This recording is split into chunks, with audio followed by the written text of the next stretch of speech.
Bueno, lo exige la santidad de Dios, entonces leímos lo de San Juan de la Cruz. Vamos a ver lo otro, lo reclama la divina providencia, reclama el purgatorio. ¿Por qué? Dios provee el medio de poder comparecer ante Él enteramente purificados y limpios. O sea, es un favor para nosotros el que está haciendo, porque no podríamos ir con Él. Para que podamos ir, Él nos pone el purgatorio. Entonces es un acto de la providencia de Dios. Entonces es un acto de la divina providencia, es un beneficio que Dios nos da, no es un problema que nos pone. Nos saca un problema gigantesco, porque yo voy a estar destrozado si no puedo ver a Dios, porque estoy en el amor, estoy amando, y mucho más que en la tierra, porque no tengo límites casi, porque está mi alma sola, separada, y el amor es intensísimo, y me muero si no puedo ver a Dios. Entonces yo voy a querer ser purificado, todo lo que tú quieras, y voy a sufrir muchísimo, cierto, pero lo voy a querer. Como en esta vida es imposible lograr esa pureza, esa santidad que se necesita, salvo excepciones, como ustedes saben que es posible, entonces está el purgatorio. En realidad Dios quiere que todos los hombres, todos, se purifiquen antes de morir. Pero como sabe que eso no es así, por eso hay que tender a la santidad completa, para glorificar más a Dios primero, y después no tanto por evadir el purgatorio, sino por glorificar más a Dios.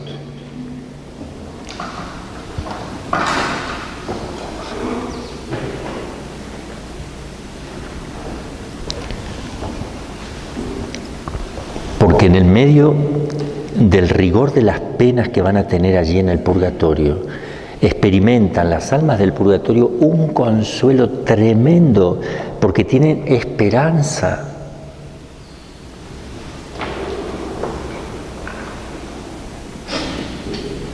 Los mártires que están siendo sacrificados con un dolor inmenso, pero con un gozo en el alma, esto lo supera. En las almas del purgatorio hay amor y esperanza. Van hermoseándose y ellos ven cómo Dios los va hermoseando, los va haciendo bellos, ellos lo van viendo a eso. ¡Wow! Sí, hasta esta pureza se podría haber llegado en la tierra, sí. Y van viendo la luz que va saliendo de ellos, la belleza se va apoderando de ellos, porque se apodera la bondad, la verdad, la unidad, el ser y la belleza. También lo exige la fuerza coercitiva de la ley de Dios, ciertamente. Si no hubiera amenazas del purgatorio, los hombres no perseveraríamos en el pecado, en la gracia, porque diríamos, bueno, pecado veniales y qué importa, y reparar para qué, solo no peques mortalmente, no aguantas, no se puede. Esto que es una realidad, te ayuda, te incentiva a mantenerte en gracia, porque es una realidad, no es.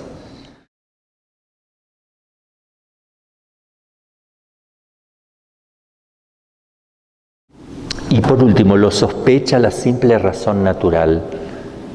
Yo mismo me doy cuenta que tiene que haber algo.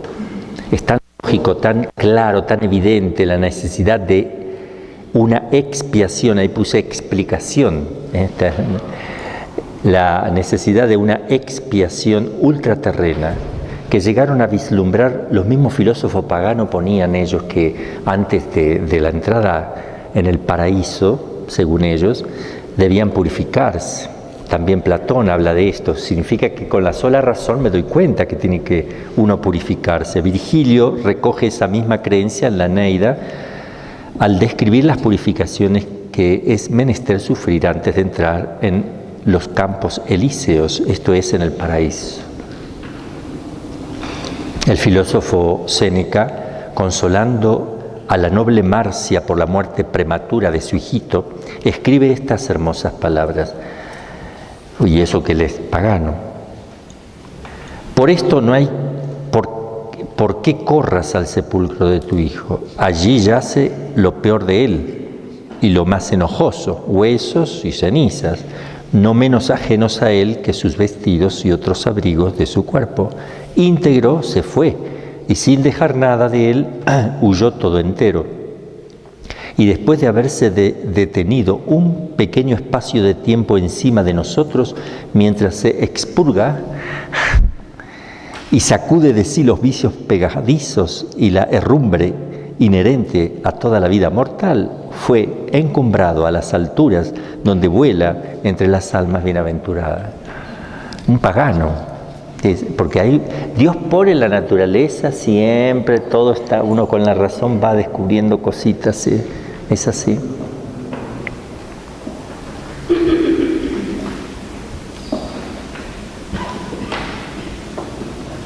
Vamos a ver las objeciones contra el purgatorio. Primera objeción. La existencia del purgatorio no puede probarse en la Biblia, dicen algunos. Ya vimos que sí. No vamos a perder más tiempo. No obstante, hay una afirmación lo dice el Papa León X, ya lo vimos eso. Segunda objeción. La satisfacción infinita ofrecida por Cristo por todos los pecados del mundo es de tal manera suficiente y sobreabundante que no necesita más nada. Solo la sangre de Cristo que ya pagó por todos, dicen, ¿no? Respuesta. A San Pablo le parecía lo contrario. O mejor dicho, al Espíritu Santo. ¿Qué significa sino aquellas palabras tan terminantes del apóstol? Ahora me alegro de mis padecimientos por vosotros y suplo en mi carne lo que falta a las tribulaciones de Cristo por su cuerpo que es la Iglesia. Ahí está, nosotros tenemos una parte. Él no hizo todo, tú tienes que colaborar. Y ahí, por tu falta de colaboración, no por parte de Cristo, es que tienes que pagar en el purgatorio.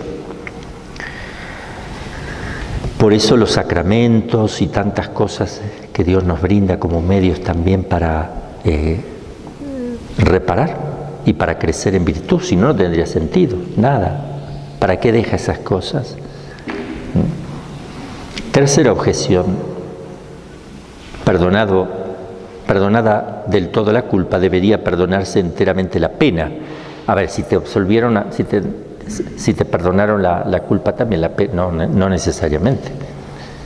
Respuesta, exceptuando el bautismo, exceptuando el bautismo, sí, porque el bautismo, cuando uno se bautiza, si es adulto, y se arrepiente de todos los pecados de la vida pasada, el mismo bautismo no solo borra la culpa, sino también la pena. Por la fuerza misma del sacramento es.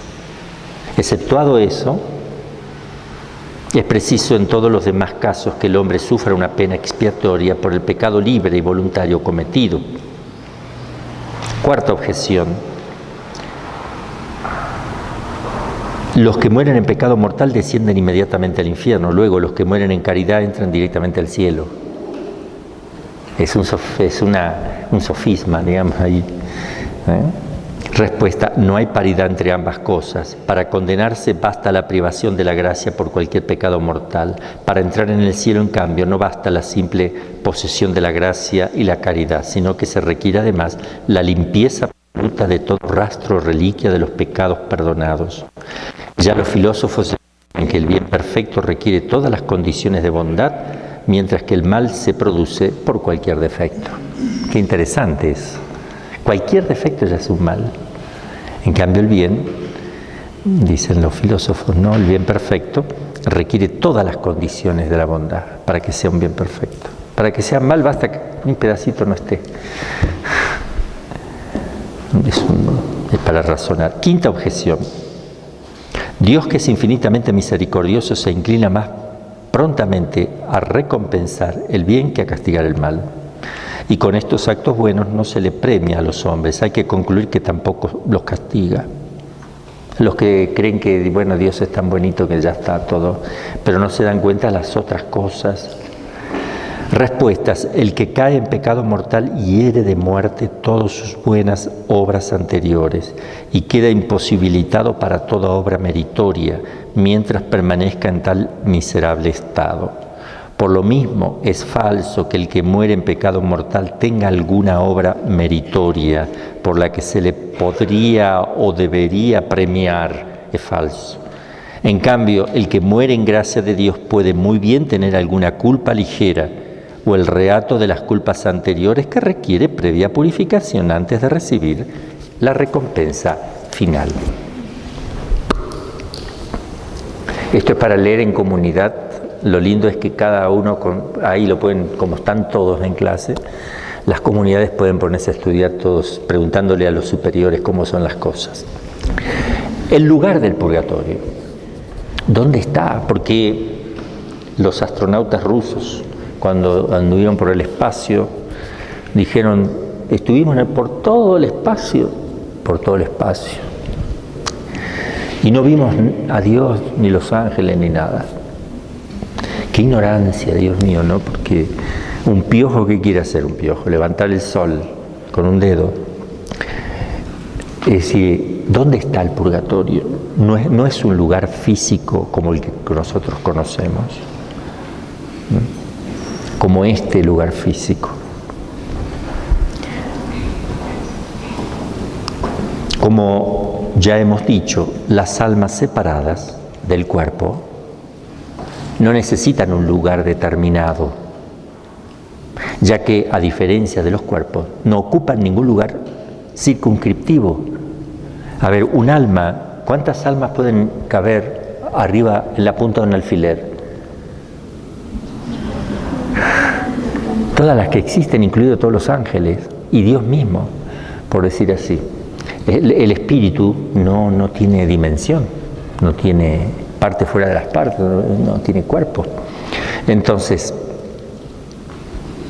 el tema es cierto que después de la resurrección de la carne, los cuerpos resucitados ocuparán forzosamente, el cuerpo resucitado sí, forzosamente algún lugar, pero también de forma también distinta, Esto no afecta para nada al purgatorio, ya que después del juicio final habrá dejado de existir. Por tanto, en el purgatorio no podemos hablar de que van a estar los cuerpos no van a estar en el purgatorio. No es lugar para cuerpos glorificados. Solo el alma, y tampoco es lugar para los ángeles, solo para hombres, almas, hasta la segunda venida de Cristo, el fin del mundo. Según esto, ese lugar del purgatorio es doble. Según la ley común, es un lugar inferior, contiguo al infierno, de tal suerte que un mismo fuego atormenta a los condenados y purifica a los justos, pero los condenados están situados en la parte inferior, como corresponde a su situación moral. Esto lo dicen los padres de la Iglesia en general. Por disposición particular de la divina providencia, algunos difuntos pasan su purgatorio en diversos y determinados lugares, ya sea para instrucción de los vivos, ya para obtener de ellos los sufragios de la Iglesia que alivien sus tormentos. Estas son opiniones de algunos de los padres. Algunos creen que la ley común y general es que el lugar donde el hombre pecó sea el de su propio purgatorio, pero esto no parece probable, ya que entonces tendría que recorrer sucesivamente todos los lugares donde pecó, y no podría ser purificado de todos sus pecados a la vez. Otros pretenden que, según la ley común, el purgatorio está colocado por encima de nosotros, o sea, entre el cielo y la tierra, como corresponde al estado de estas almas colocadas en medio del camino entre la tierra y el cielo. Son opiniones. De hecho, algunos piensan que las almas se purifican en algunos lugares, como por ejemplo donde murió. Se cayó un avión y porque hay casos donde se dice que hay ciertos lugares donde sienten presencias de personas, de cosas, hay seres ahí, y han visto personas caminando que se desvanecen. Incluso hay un avión en el cual se ha visto y está filmado con cámara. De pronto aparece una persona caminando, la ven y se va y no está más. Eso ha pasado, está constatado, no se sabe, hay misterio, ¿verdad? en la vida de los hombres. Por eso hay tantas opiniones. Algunos dicen que Dios detiene en la tierra al alma y ese es el purgatorio. Es el solo hecho de esperar, que sería como una pena de daño. No es de daño porque la de daño es no ver a Dios y saber que jamás lo verás, pero como demorar ese encuentro es el purgatorio total. No necesitas añadir purificación de fuego, porque a lo mejor con ese es suficiente.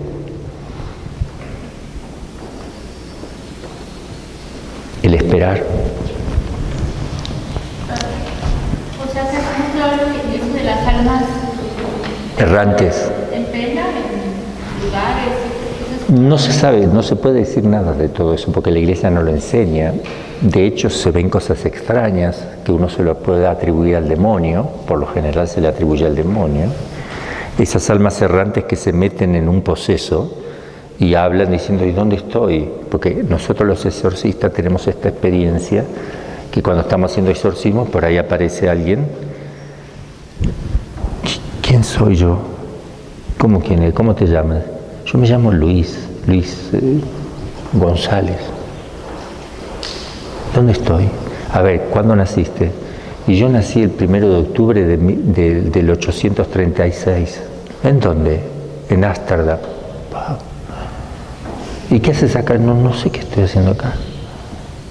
No quiero estar acá. Y se hacen los que... Bien. ¿Qué dice la Iglesia? Bueno, o así, ¿no? Y yo le digo, bueno, yo he probado, di el Padre Nuestro que estás, gracias por enseñármelo, estoy contento, como diciendo esto me va sirviendo. Y claro, yo dejo de hacer exorcismo para ponerme a hablar con uno que me está sacando del exorcismo, del sacramental, y perdimos 2 horas y ya me tengo que ir, ya está, no le hice exorcismo, bueno, veremos qué pasa la próxima, y así nos tiene. Entonces eso aparecía al principio, yo digo, no. A ver, ¿qué dice la Iglesia en la introducción al ritual? No creas si se hace pasar por un alma de un difunto.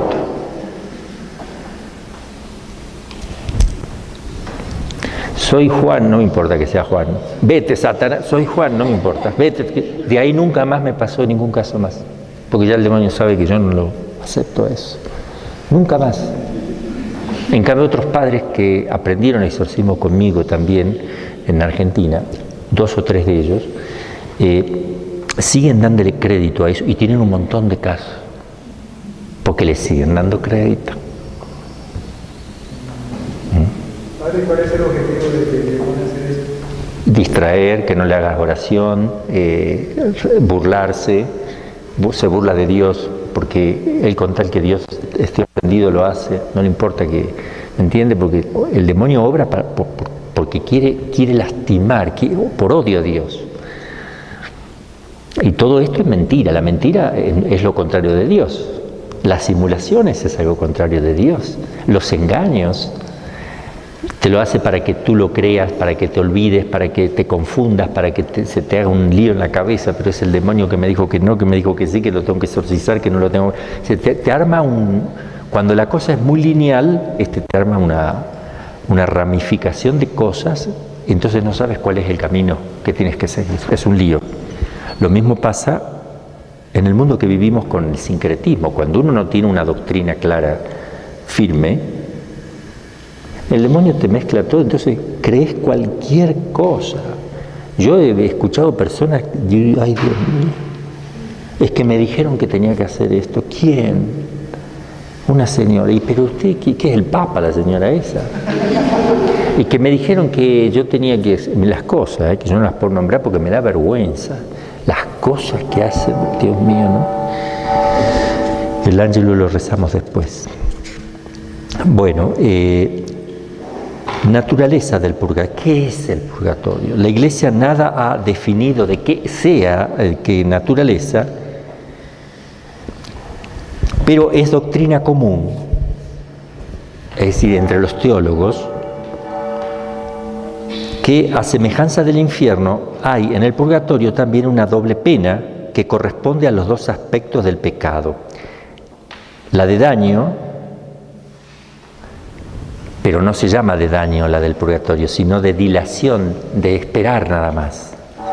Sería como la pena de daño en el infierno, que no se ve a Dios. Acá tampoco se ve, pero momentáneo. En castigo de la aversión. ¿Y por qué viene esta? Por haber rechazado a Dios cada vez que pecabas. Porque cuando tú pecabas sabías que eso no lo quería Dios. Entonces, porque lo has rechazado, ahora tienes que esperar. Y también la pena de sentido, que en el infierno está. Por el gozo ilícito que has tenido de las cosas creadas. Son dos cosas, una porque has ofendido a Dios y otro por haber gozado de cosas ilícitas. Las dos tienen que ser purificadas.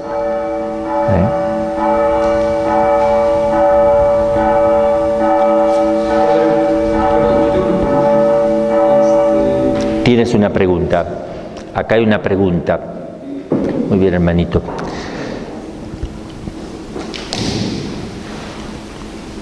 Bueno, mientras la hace la pregunta, acá leo lo que pone Santo Tomás sobre esto que acabamos de decir. Dice así: en el purgatorio hay una doble pena, una de daño, que mejor es hablar de dilación, en cuanto que se les retrasa la visión de Dios, y otra de sentido en cuanto son castigados con fuego corporal. Y son ambas tan intensas que la pena mínima del purgatorio excede a la mayor de esta vida. Eso es importante. La más pequeña de allá supera todas las posibles aquí en este mundo. Pregunta. Bueno, ahorita lo que dijo de que porque nos hemos gozado en cosas ilícitas, ¿por qué nos podemos gozar de cosas que no son buenas? Me pregunto porque, o sea, obviamente uno lucha contra lo que quiera, ¿no? Mundo, demonio, carne, el egoísmo, lo que sea. Pero esa lucha implica que estamos resistiendo dos partes, entonces una se inclina por eso. O sea, ¿cómo es posible que gocemos de algo que no es bueno? Si se supone que solo las cosas buenas producen, o sea, ¿cómo? Pero no son buenas objetivamente, pero para ti o para el pecador subjetivamente lo ve como bueno. Por ejemplo, la droga objetivamente es mala, pero el que se va a drogar ve subjetivamente un bien aparente. ¿Cuál es el bien aparente? Porque cuando tomo la droga me olvido de todo, me saco todos los problemas de mi cabeza y tengo sensaciones lindas.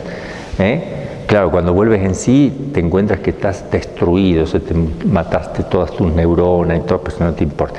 Pero bajo razón de bien, ¿por qué va a robar el que roba? Si sabe que objetivamente es malo, pero él cree que es un bien. Poseer eso para disfrutar, lo ve como un bien. Se llaman bienes aparentes. No sé.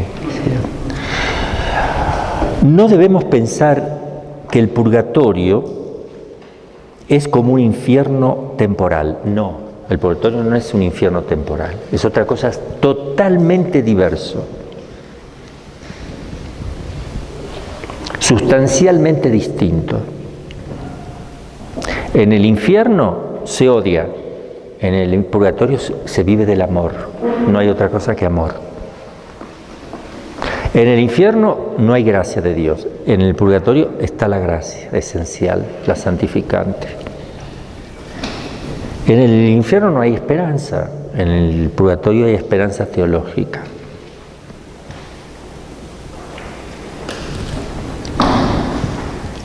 Vamos a ver en primer lugar la pena que hay en el purgatorio de demora, la dilación, el esperar, o llamada pena de daño, que mejor no usar de daño para que solamente se aplique a lo del infierno. La pena de dilación. El nombre. Acá explicamos, ante todo decimos que la expresión pena de daños es correcta cuando se aplica al infierno. Pero cuando se aplica al purgatorio es preferible utilizar la palabra dilación de la pena. El cardenal Cayetano, teólogo eminente de Santo Tomás, tomista, explica muy bien Santo Tomás. Él prueba que en el purgatorio no hay una verdadera pena de daño Y dice así: en el purgatorio se expían únicamente los pecados veniales, perdonados o no antes de morir, y los pecados mortales ya perdonados antes de la muerte. La pena de daño corresponde al pecado por la aversión de Dios. Acuérdense bien eso. Tú diste las espaldas a Dios, lo has dejado esperando que te des vuelta. Debes ahora esperar. Cuando se habla de conversión a la naturaleza, debemos convertirnos, hay que tener mucho cuidado con eso. Es tremendo. Conversio ad creaturam, adversio a Deo. O sea, no puedo yo convertirme en la que jamás se ha usado la palabra conversión hacia la criatura y ahora se está usando. Estamos todos dado vuelta. Todos dado vuelta. Jamás se usó la palabra matrimonio entre dos mujeres y entre dos varones. Ahora sí. Estamos todos dado vuelta. No existe una conversión a la ecología. No. Esa palabra es teológica y se refiere solo al alma que se gira completamente hacia Dios. Convertíos, está en la Escritura. No hay que explicar nada. Convertíos, conviértanse, tiene solo un significado. Mirar a Dios. No mirar a la criatura. Eso es desconvertirse de Dios. Esto es serio, ¿eh? Esto es muy serio.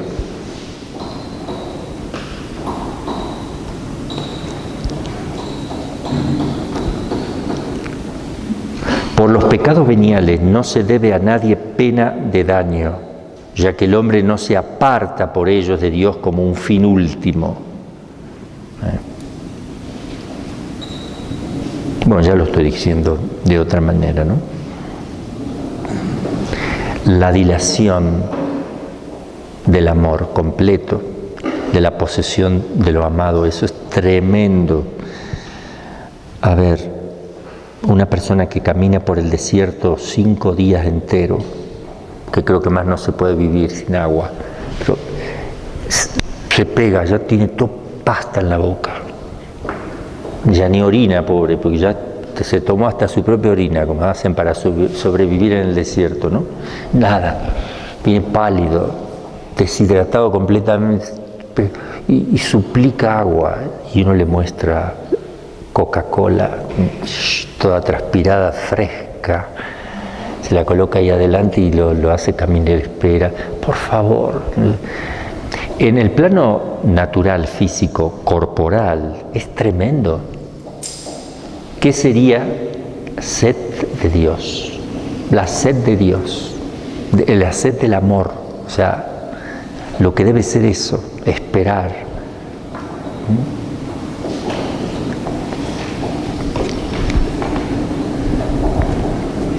Ese es el nombre entonces, pena de dilación.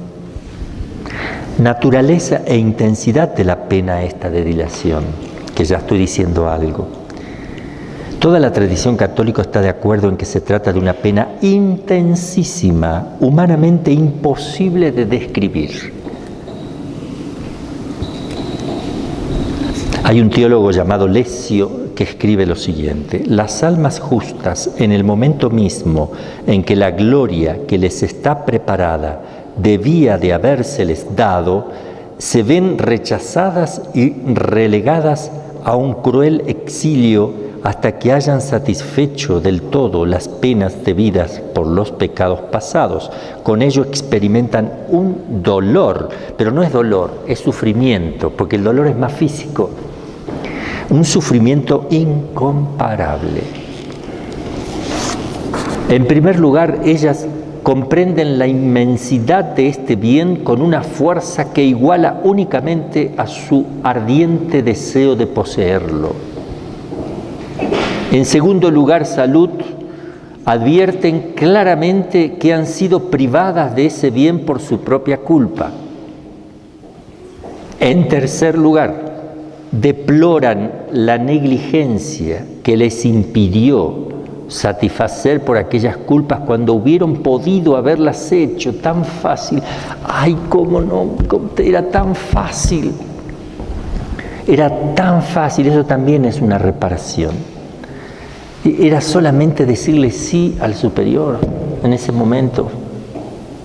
Era solo eso. Y yo, por soberbia, porque me creí que tenía la razón, y me dejé llevar.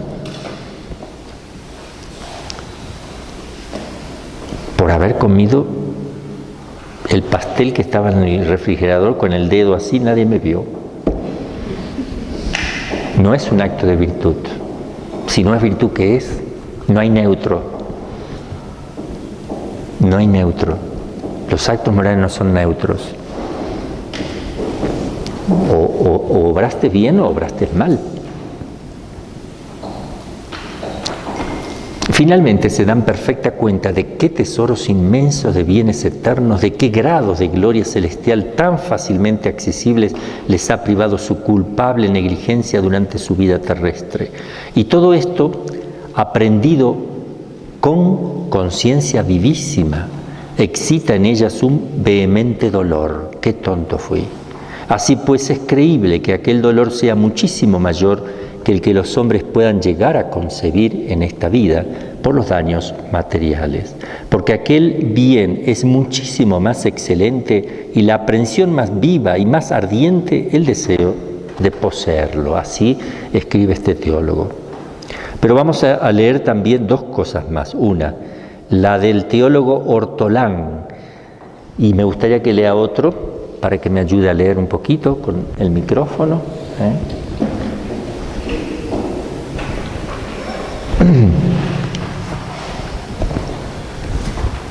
Y mejor pasa adelante para que te vea la cámara también, para que no se distraigan los que nos siguen.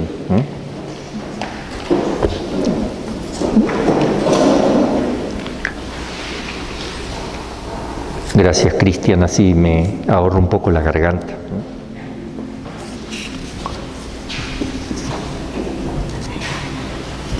Adelante. En el momento mismo en que el alma se separa de su cuerpo, desprendida de los lazos de la tierra e inaccesible a las impresiones de los sentidos, siente despertar en sí mismo esta hambre devoradora y esta sed de felicidad que, por una tendencia irresistible, la lleva impetuosamente hacia Dios, único capaz de satisfacerla y saciarla. Mientras el alma no entra en posesión del bien soberano por el que suspira con todas las fuerzas de su ser, experimenta una tortura a la que no podrían compararse en modo alguno todos los males de la tierra. La visión beatífica, dice Suárez, es un bien tan grande que poseerla un solo día y aún una sola hora proporciona una felicidad que sobrepasa infinitamente el gozo que causaría la posesión simultánea de todos los bienes de la tierra durante una larga existencia. La visión beatífica, concedida tan solo unos instantes, sería una recompensa sobreabundante y fuera de toda proporción por todas las buenas obras que se pueden practicar y por todas las pruebas que se pueden sufrir acá en la tierra. Por consiguiente, el retraso de este gozo impuesto a un alma que, separada de su cuerpo, tiene una necesidad imperiosa de esta beatitud infinita, causa una pena que sobrepuja incomparablemente en amargura y en sufrimiento a todos los males de la tierra. Las almas del purgatorio reciben de Dios luces que les hacen comprender cuán grande es el bien del que se ven privadas, y al mismo tiempo se enciende en ellas, hacia la belleza infinita que conocen, un amor tan intenso que les vuelve el alejamiento de Dios más penoso y terrible que 1000 muertes. Su ardiente amor a Dios es la causa de su suplicio. No se trata solamente de un hambre insaciable y de una sed inextinguible de Dios. Es una fiebre de Dios, fiebre abrasadora, de una incalculable intensidad, porque su grandeza se mide por la del objeto, cuya privación es tortura. Es un dolor de otro orden completamente distinto a los dolores de la tierra, dolor trascendente, como es trascendente el estado de las almas separadas de sus cuerpos, estado del que no tenemos actualmente la experiencia personal, ni siquiera una idea clara. y que les proporciona la facultad de sufrir de una manera completamente distinta de la que se sufre en este mundo. Muchas gracias. Muy interesante lo que dice este teólogo, por eso lo puse todo Ortolán. Y también Garrigou-Lagrange dice algo aquí que ustedes conocen a Garrigou-Lagrange, es dominico, ¿verdad? Tiene escrita Las Tres Edades de la Vida Interior y otros libros, muchos libros ha escrito él, un gran teólogo. Dice Garrigou-Lagrange que hay en las almas del purgatorio un deseo muy intenso de Dios que supera con mucho el deseo natural. Es un deseo sobrenatural que procede de la esperanza infusa y también de la caridad infusa. Es un deseo eficaz que será infaliblemente satisfecho, pero más tarde, y en la espera no hay distracción, ocupación ni sueño que lo hagan olvidar. O sea, el que está en el purgatorio no se puede olvidar un instante, porque que no le interesa más nada. Nosotros acá en la tierra los dolores y los sufrimientos los aplacamos, que yo algunos mirando televisión, otros hablando de otro tema, pero acá es solo la obsesión por Dios. Santa Catalina de Génova tiene un tratado llamado el Tratado del Purgatorio y escribe cosas muy lindas. Ella vio el purgatorio también, y escribe cosas acá. ¿Quién quiere pasar a leer también? Que lea lo de Santa Catalina de Génova. Sí, porque es una mujer. Gracias, hermanito. Dios te lo pague.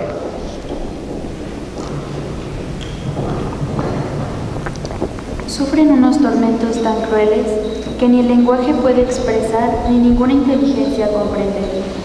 Cuando un alma culpable vuelve a su pureza primitiva, a aquella inocencia en que fue creada, vuelven a empezar sus comunicaciones con Dios.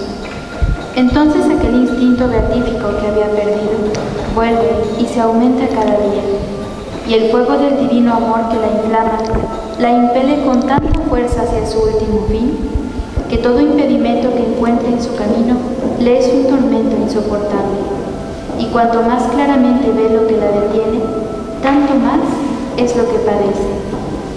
Siendo esto así, como las almas del purgatorio están exentas de la culpa del pecado, en adelante es la pena el único impedimento que se opone a la satisfacción de su instinto beatífico. Y como ven que no hay más que esta débil barrera que les impide ir a Dios, este conocimiento enciende en ellas un fuego que las devora, fuego absolutamente parecido al fuego del infierno. Sin embargo, su estado es diferente al de los condenados, puesto que si ellas sufren la pena, están exentas de la culpa que hace a los condenados para siempre criminales y obliga a Dios a sustraerles su bondad, lo que les reduce al estado de desesperación y los fija en una voluntad perversa, enteramente opuesta a la divina voluntad. Bueno, gracias. Después vamos a ver lo que son los consuelos del purgatorio, que eso es muy lindo, porque tienen un consuelo en medio de todo ese dolor, un consuelo esencial. Verás a Dios. Les resuena en el oído continuamente: bien, servidor bueno y fiel, pasarás al gozo de tu Señor. Entrarás al gozo de tu Señor. Entonces es como un viaje, eso es algo maravilloso, porque es como si el novio o la novia esperan el momento de la declaración de amor o el momento del matrimonio, ¿no? Es el premio. Bueno, vamos a ver un poquito la pena de los sentidos, porque a ver qué pasa acá con eso llamado pena de sentidos, si es el alma, no son los sentidos. ¿A qué se refiere? Existencia de esta pena. El castigo de esta pena viene por los goces ilícitos de los bienes creados, no por dar la espalda a Dios, porque ya está el de dilación. Entonces, gozos ilícitos de los bienes creados que me permitieron durante su permanencia, que hemos cometido mientras estábamos con este cuerpo, quedarme un ratito más durmiendo, pecar de gula, pereza, lujuria, avaricia, envidia, en fin, hay los pecados capitales. La ira. Este desorden existe en toda clase de pecados, incluso en los veniales, mientras que la aversión a Dios, a la que corresponde la pena de daño, no se da propiamente más que en el pecado mortal. O sea, en el pecado venial no hay una aversión, un rechazo a Dios. En el mortal sí.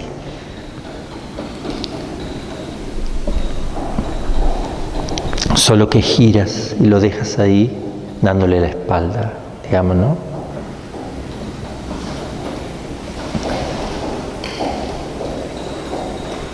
Entonces, además de la dilación, tiene que haber una pena de sentido. Pero, ¿en qué consiste? Si la admisión de la pena de sentido para todas las almas del purgatorio está perfectamente de acuerdo a la tradición católica, al tratar de determinar ahora en qué consiste, todos están de acuerdo. Ok, pena hay que pagar por lo que has gozado tu cuerpo. ¿Cómo? No sé, pero lo pagarás. En el alma se va a ver eso, esa paga la harás en el alma, obvio. Pero no están de acuerdo en cómo. Ahí viene la discusión. La tradición de los padres latinos es casi unánime en favor del fuego real y corpóreo, pero un fuego, ojo, que quema el alma, en todo semejante al del infierno. Lo mismo opinan casi todos los teólogos escolásticos, antiguos y modernos. Es un fuego similar al del infierno, pero que los resultados que te produce, o sea, no te produce odio o rechazo de Dios, sino que eso te purifica simplemente a ti, porque no está el amor, están en el amor, no en el rechazo. Santo Tomás de Aquino identifica realmente ambos fuegos al colocar el purgatorio junto al infierno, de tal suerte que un mismo fuego atormentaría a los condenados y purificaría a los habitantes del purgatorio, con fines distintos. Son opiniones teológicas, ¿verdad? Y lo voy a leer a pie de página, porque esto lo saca Santo Tomás de San Agustín. Miren lo que dice San Agustín, qué interesante.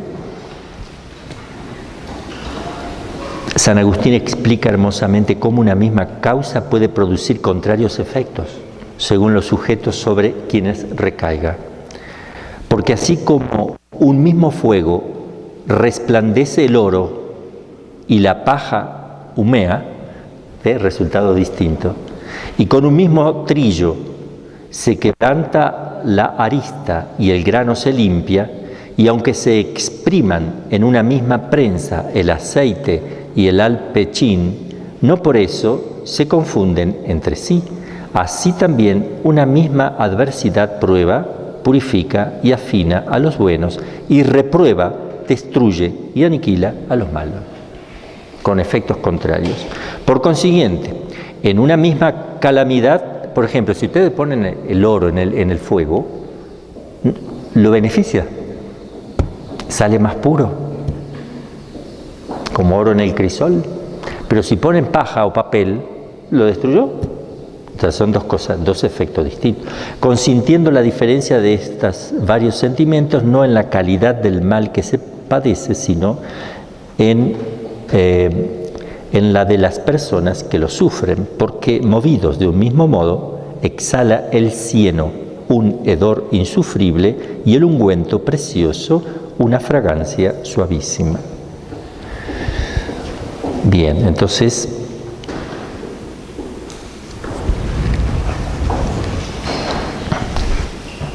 en la Escritura no habla de cómo va a ser la purificación en el purgatorio, si es fuego o no. Perdón, sí habla de fuego, digo, el modo con el cual se purifica. Parece que no deben ponerse más que penas de tipo espiritual, porque no está el cuerpo, pero vamos a ver. Esta cuestión se planteó en el Concilio de Ferrara, Florencia, en el año 1438. Los teólogos latinos defendían la existencia en el purgatorio de un fuego real y corpóreo, mientras que los griegos lo negaban rotundamente. El concilio no quiso dirimir la contienda, limitándose a definir la doctrina del purgatorio de la siguiente forma. No se metió en problemas, solo define así. Definimos que los verdaderos penitentes que salieren de este mundo antes de haber satisfecho con dignos frutos de penitencia por sus acciones y omisiones, son purificadas sus almas después de la muerte con penas purificadoras, pero no dice de qué manera. Pero la mayoría se inclina, de los teólogos, etcétera, por el tema del fuego, el fuego del purgatorio, que es algo ya que está impuesto en el lenguaje teológico y creencia común ya, aunque no está definido que sea fuego en el purgatorio. Preguntamos si has creído y crees que existe el purgatorio al que descienden las almas de los que mueren en gracia, pero no han satisfecho su pecado por una penitencia completa. Asimismo, si cree que son atormentados con fuego temporalmente y que apenas están purgadas, aún antes del día del juicio, llegan a la verdadera y eterna beatitud que consiste en la visión de Dios cara a cara y en su amor. Esto es de Clemente VI, escrito a los armenios.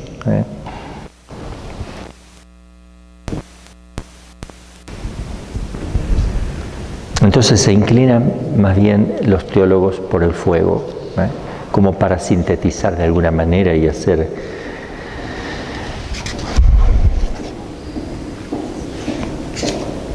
Bueno, este documento y otros más que hay sobre el fuego, donde habla del fuego también, pero no está definido. Una cosa es que hablen los documentos, otro que esté definido. Estamos hablando de definición, ¿no? Entonces sí se puede decir, en el purgatorio hay fuego, sí se puede decir. Y eso lo enseña la Iglesia varias veces, pero no está definido, dejando ahí una posibilidad. Pero hay algo que te purifica la parte de los sentidos o con lo que pecaste con el cuerpo. El alma en relación al cuerpo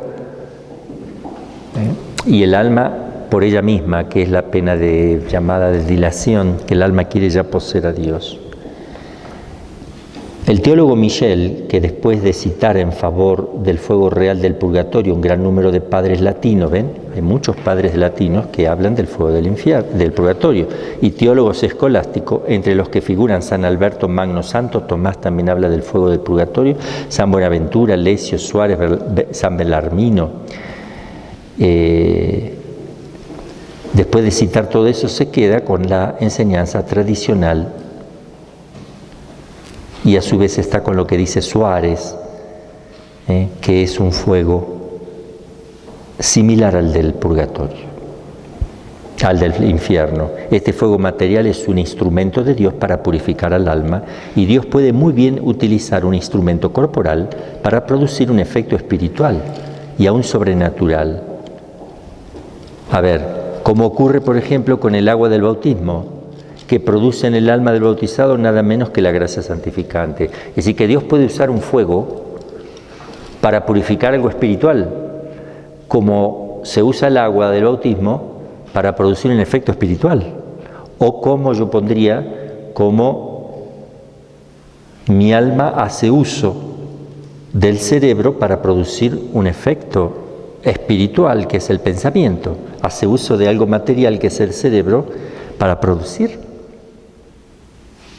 como instrumento. Dios purifica como instrumento el fuego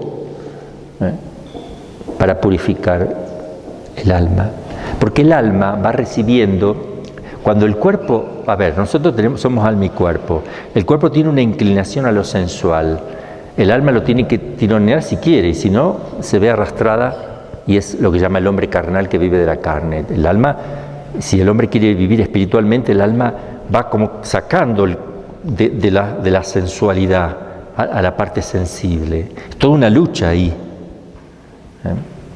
Entonces, el alma, cuando el cuerpo disfruta, el alma se afecta, porque hay una unión sustancial. El cuerpo realizó una acción de satisfacción ilícita y tocó el alma quedó dañada. Entonces, a través del alma ahora, indirectamente, también ese cuerpo que glorificará, que resucitará, también de alguna manera se está purificando. Pero lo que pasa en el alma pasa después en el cuerpo. pero no al revés. Porque el alma es la forma sustancial de todo. Si yo me corto un dedo, no corté el alma. ¿Entienden? Si algo me pasa en el alma, repercute en el cuerpo, pero no necesariamente tiene que ser al revés.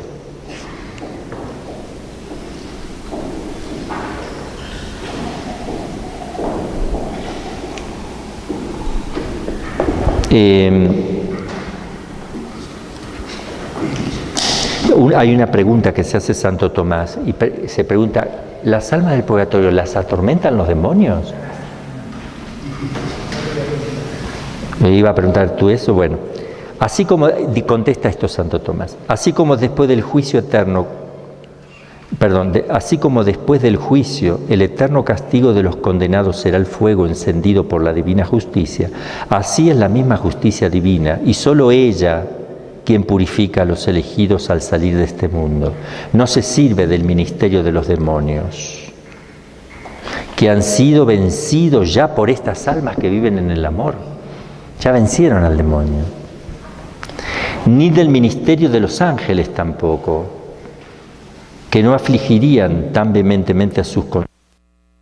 Es posible, sin embargo, que los ángeles, el ángel conduzca las almas al purgatorio y las acompañe, aunque no, el alma no le va a pasar nada al ángel, ¿no? Ciertamente, pero que las acompañe como aliviándole, consolándole también, porque son inseparables. Bien, eso lo pone ahí Santo Tomás. Ahora vamos a las cuestiones complementarias. Muy interesante todo este tema de las cuestiones complementarias. La finalidad de las penas, por ejemplo. ¿Qué fin tienen las penas?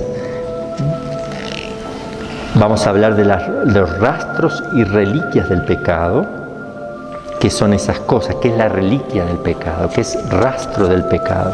Vamos a ver si está relacionado o no con el fomes peccati, también si eso se purifica en el purgatorio o no.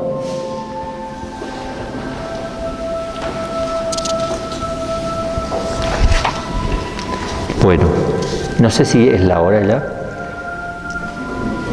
Faltan 5. Vamos a dejar acá para que empezamos. Pues si empiezo un pedacito, después igual lo tengo que retomar. Lo dejamos aquí.